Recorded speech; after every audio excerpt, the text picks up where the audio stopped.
Last week, the Fair Work Commission increased the minimum wage by 3.5%. In the process of doing that, they received submissions from business lobbies and the unions. And those submissions can tell us a little bit about the nature of those organisations. The business lobbies were all arguing for wage increases no more than 2.6%, and in the main 2.5%, which, given inflation is 2.4%, is no real wage increase.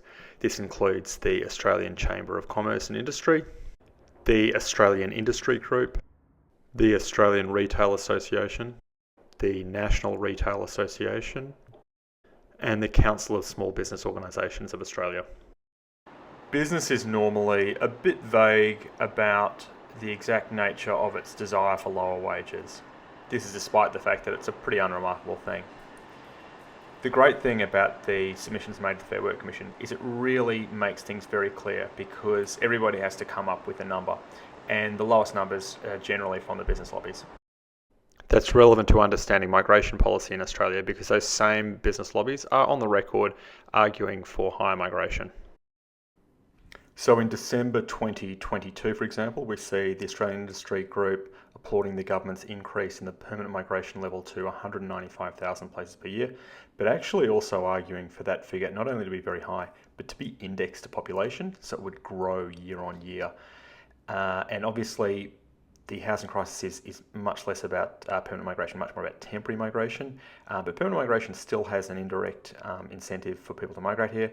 And temporary migration, which is the big driver of the housing crisis, is very much supported by AIG.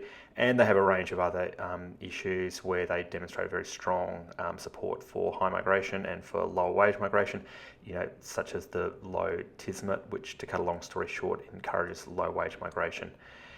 And the lead up to the Jobs and Skills Summit, here's Council of Small Business Organisations of Australia. A little bit less specific than AIG, but still the same sentiment of wanting the government to increase migration. And the Australian Retail Association making its pitch for the Jobs and Skills Summit, increased skill migration being a priority for them.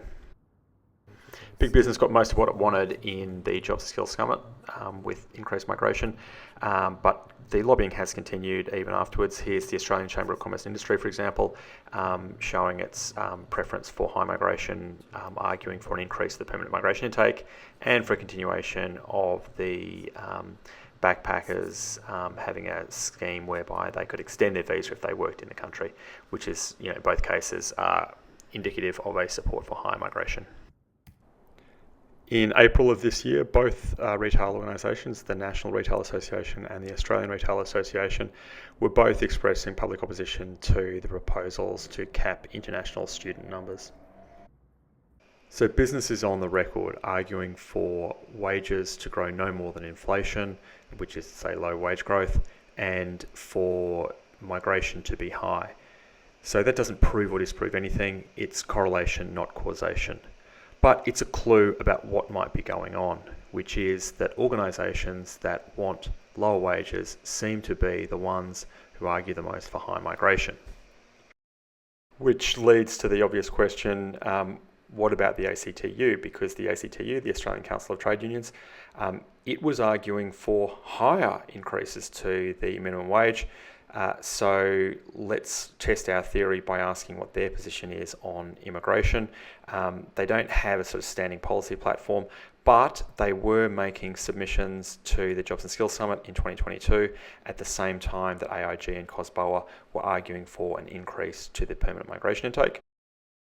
And at first glance, this seems to be inconsistent with my theory because the ACTU, which has been championing higher minimum wages, was at the Jobs and Skills Summit in its paper, it's the Skilling Australia paper or something like that, in 2022. It was arguing for, technically at first glance, it looks like it was arguing for an increase to immigration because it was arguing for an increase to the permanent migration intake of 200,000, even more than COSBOA and AIG were arguing for.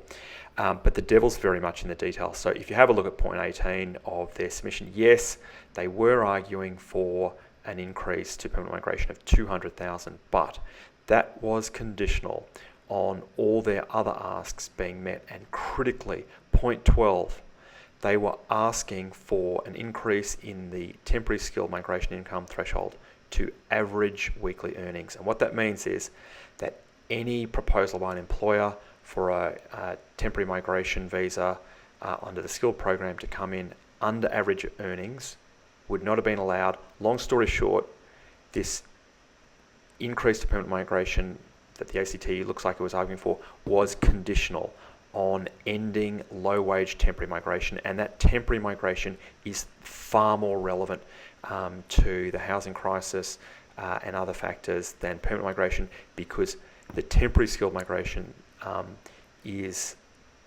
uncapped, and it's when people, the main way people migrate to Australia, whereas permanent migration is normally issued to people who are already here.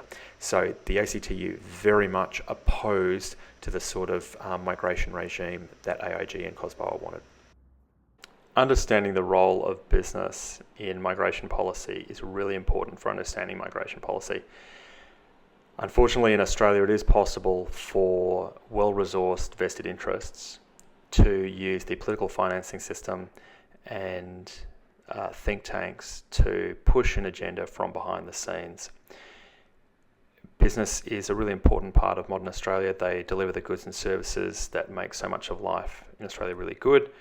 But we have to be a little bit hard-nosed and be on guard for businesses, particularly the sort of rent-seeking businesses, from pushing migration levels that are not in Australian citizens' interests, but happen to be in their financial interests.